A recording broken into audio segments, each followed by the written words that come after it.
आता आपल्याला ड्रायफ्रूट लाडू बनवायचे आहेत, तर त्याच्यासाठी लागणारं साहित्य आपण इथे बघूया।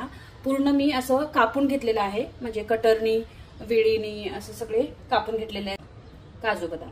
तर बदाम घेतलेले आहेत इथे मी 600 ग्रॅम, काजू घेतलेले आहेत 400 ग्रॅम, सुकं खोबरं घेतलेले आहे पाव किलो, सफेद तीळ घेतलेले आहेत 100 ग्रॅम, 100 ग्रॅम ओट्स घेतलेले आहेत, खजूर घेतलेले आहे, हे सनफ्लावर सीड्स घेतलेले आहेत 50 ग्रॅम, पंपकिन सीड्स घेतलेले आहेत 50 ग्रॅम, काळ्या मनुका घेतलेले आहेत 50 ग्रॅम, मकाना घेतलेला आहे वाटीभर, म्हणजे कमी कमी 30 ग्रॅम असू शकतो, पिस्ता घेतलेला आहे 30 ग्रॅम, 2 मोठे चमचे खसखस, 2 मोठे चमचे चिया सीड्स, इथे 1 मोठा चमचा घेतलेला आहे जायफळ, वेलची आणि सुंठ पावडर घेतलेली आहे, ती ह्याच्यामध्ये छान लागणार आहे।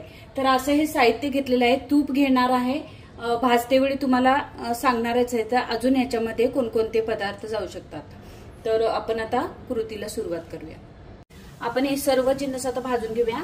जाड बुडाचं भांडं घेतलेलं आहे। आता हे पॅन मध्ये पण मी करू शकले असते, पण मोठ्या प्रमाणात आहे म्हणून मी भांडं घेतलेलं आहे। आता याच्यामध्ये हे बदाम टाकून घेते आणि मीडियम गॅसवरती अगदी कुरकुरीत होईपर्यंत आपल्याला भाजून घ्यायचंय। आपल्याला थोडासा वेळ लागला तरी चालेल, पण छान असं भाजून घ्यायचं। अगदी याच्यात मी भाजून झाल्यानंतर अर्धा चमचा तूप घालणार आहे, म्हणजे तुपामुळे छान असं भाजले जाते। बदाम काजू असे छान कपड्याने पुसून घेतले, स्वच्छ केले होते आणि मगच कट करून घेतलेले आहेत। आपण बटाटा वगैरे स्लाइस करायला कटर घेतो, ते कटर माझ्याकडे होते, मग मी ट्राय केलं की त्याच्यावरती 4-4 असे बदाम ठेवले आणि करून घेतले कट। तर छान असे कट झाले, एकदम पातळ असे झालेले स्लाइस। मग थोडंसं ते कट करून घेतले, थोडे मी खलबत्त्यामध्ये बारीक करून घेतले आणि थोडे वेळेने। थोडं डिफिकल्ट आहे, कटर पाहिजे आपल्याला तरच हे बारीक असं होऊ शकतं। मी काढून घेते परातीमध्ये। आता आपण काजू भाजून घेऊया। काजूला पण तसंच थोडंसं भाजून घ्यायचं आणि मग त्याच्यावरती थोडंसं तूप टाकायचं। त्यावरती अर्धा चमचाभर तूप टाकते।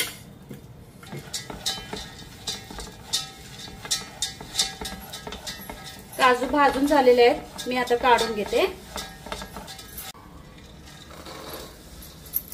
आता आपण सुकं खोबरं भाजून घेऊया। एकदम खरपूस मीडियम गॅसवरतीच आपल्याला भाजायचं आहे, अगदी मोठा गॅस करायचा नाही, नाहीतर आपले हे जिन्नस आहेत ते जळले जातील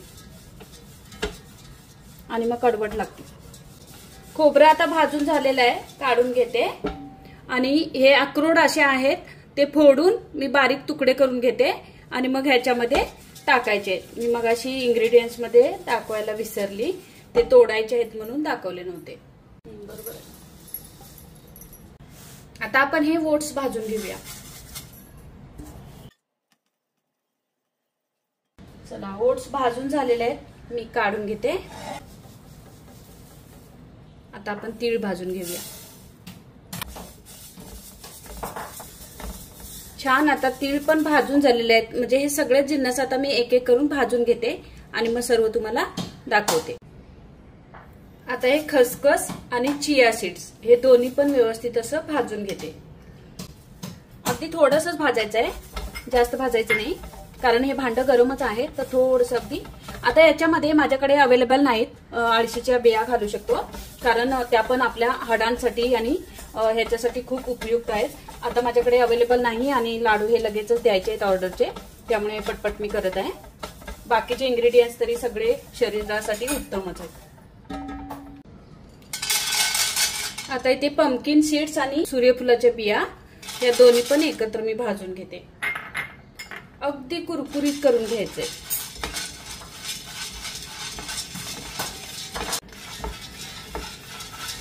चला, या बिया पण भाजून झालेल्या आहेत।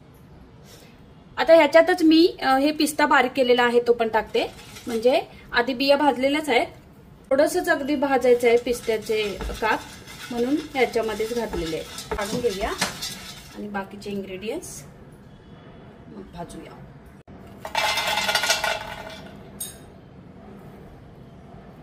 थोडंसं तूप टाकून मकाना असा कुरकुरीत करून घ्यायचा आहे।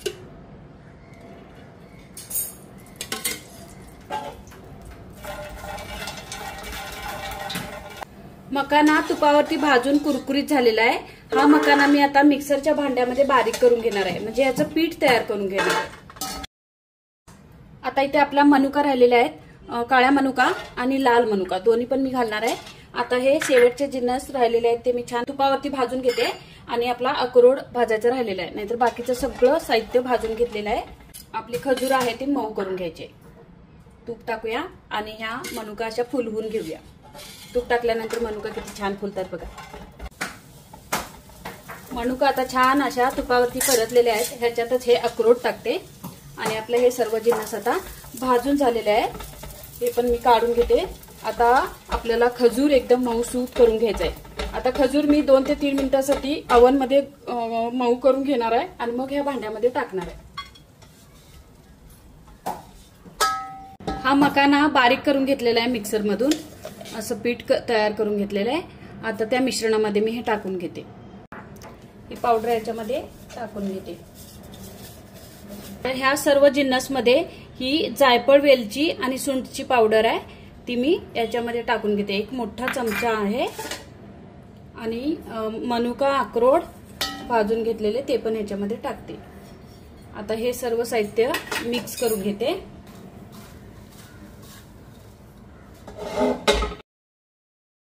थंड झालेला आहे। आता आपण खजूर मध्ये हे सर्व टाकून घेऊया आणि लाडू करून घेऊया। आता नवरात्री जवळ येते, तर नवरात्रीमध्ये तुम्ही असा खाऊ रोज खाल्लात तर अगदी पोटाला आराम सुद्धा मिळेल।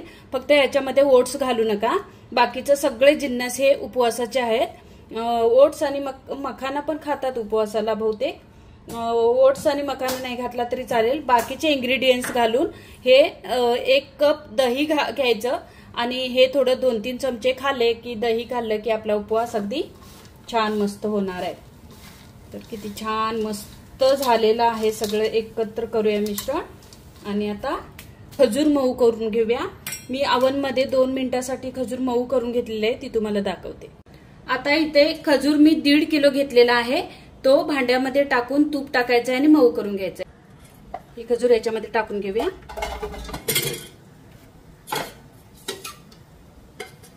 आणि 2 चमचे तूप टाकायचे।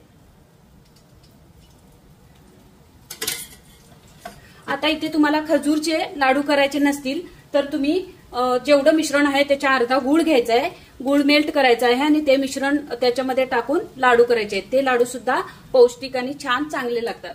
ज्यांना गूळ आणि साखर चालत नाही त्यांनी खजूर वापरावा।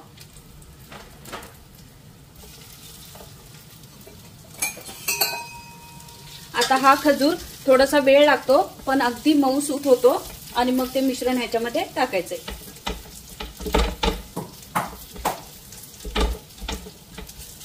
जसं हीट लागेल तसं ही खजूर अशी मऊसूत होते। हे बघा मी करून दाखवते आता तुम्हाला। इथे हीट लागले ते बघा, अगदी छान अशी मऊसूत होते खजूर। आता इथे मी मऊसूत करून घेते आणि मग ते इंग्रेडिएंट्स ह्याच्यामध्ये टाकते वेळी पूर्ण कृती बघायचीच आहे।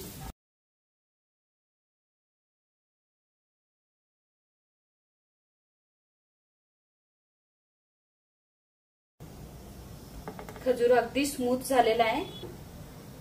थोडं थोडं मिश्रण घालून गोळा करून घेऊया। आता इथे मी झारा घेतलेला आहे। आता याच्यामध्ये मला थोडं थोडं मिश्रण असं टाकायचं आहे आणि मग गोळा करून घ्यायचा आहे। तुम्हाला आता ही खजूर थोडीशी अशी दिसत असेल याच्यामध्ये, पण याच्यामध्ये हे मिश्रण घातल्यानंतर घट्ट गोळा होणार आहे। थोडंसं अगदी घेते आणि एकत्र एकजीव करून घेते आणि मग आपण बघूया याच्यात अजून किती हे मिश्रण बसणार आहे।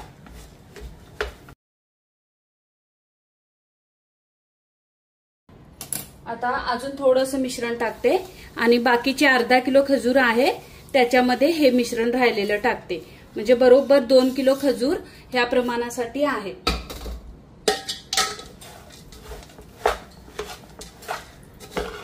थोडंसं हे हेवी आहे त्यामुळे हलवते वेळी एकदमच असं डिफिकल्ट होतंय आणि पूर्ण एकजीव करून घेते आणि मग तुम्हाला दाखवते, कारण हे बोलत बोलत करायचं आणि मग बरोबर नाही।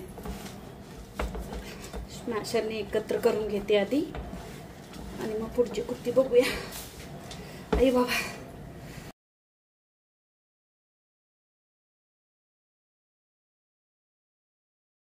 थोडंसं थंड झालेलं आहे. ह्याच्यावरती थोडंसं गरम तूप टाकते म्हणजे आपल्याला लाडू बांधायला व्यवस्थित येतील. मिश्रण गार व्हायच्या आधीच आपल्याला हे लाडू करून घ्यायचे.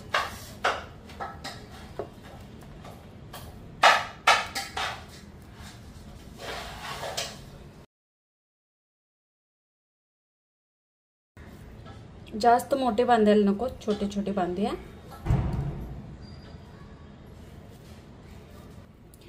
हाताला तूप लावल्यानंतर असा हा गोल करून घ्यायचा. असे पूर्ण लाडू मी करून घेते आणि मग भेटूया. आणि ह्या ताटामध्ये ठेवते आणि मग आपण भेटूया. आता मी टाइम लॅप्स लावते.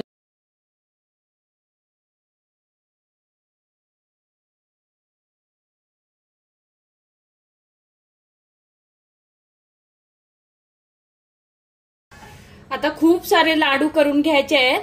एवढे लाडू झालेत ते मी असे टाइम लॅप्स लावून दाखवले. खूप सारे करायचे आहेत. मग पूर्ण झाल्यानंतरच तुम्हाला दाखवेन. तर हा व्हिडिओ तुम्हाला कसा वाटला? व्हिडिओ आवडला तर नक्की लाईक करा, कमेंट करा, खूप साऱ्या मैत्रिणींना शेअर करा. आता हे लाडू पूर्ण हे भरणार आहे आणि दुसरा पण ट्रे एक भरेल. तर तुपाचा हात लावून लावून हे मी लाडू करून घेत आहे.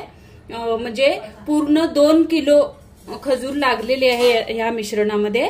खजूर कमी पडली तरी काय हरकत नाही. कमी गोड खाणाऱ्यांसाठी खूप उत्तम आहे.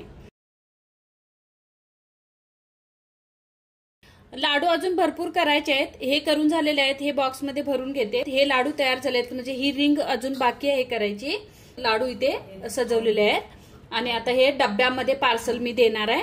आणि हा व्हिडिओ तुम्हाला कसा वाटला? व्हिडिओ आवडला तर नक्की लाईक करा, कमेंट करा, खूप साऱ्या मैत्रिणींना शेअर करा. तर इतका छान लाडू झालेला आहे. तुम्हाला मी तोडून एक दाखवते. तुम्हाला याच्यामध्ये अजून खूप सारी अशी खजूर घालायची असेल तर घालू शकता. पण एवढी खजूर बरोबर आहे, कारण खूप गोड पण बरोबर नाही लागणार. लाडू तर छान झालेलेच आहेत, कारण ह्याच्यातले जे घटक आहेत ते आपल्या शरीरासाठी आरोग्यदायी आहेत. म्हणजे लहानांपासून मोठ्यांपर्यंत हे लाडू कोणीही खाऊ शकतं. आता लहान मुलांना देतेवेळी आपण हे ड्रायफ्रूट्स जे मोठे मोठे ठेवलेले आहेत ते मिक्सरला लावून बारीक करायचे. तर हा व्हिडिओ तुम्हाला कसा वाटला? व्हिडिओ आवडला तर नक्की लाईक करा, कमेंट करा, खूप साऱ्या मैत्रिणींना शेअर करा. थँक्यू. श्री स्वामी समर्थ. भेटूया आपण आता पुढच्या व्हिडिओमध्ये.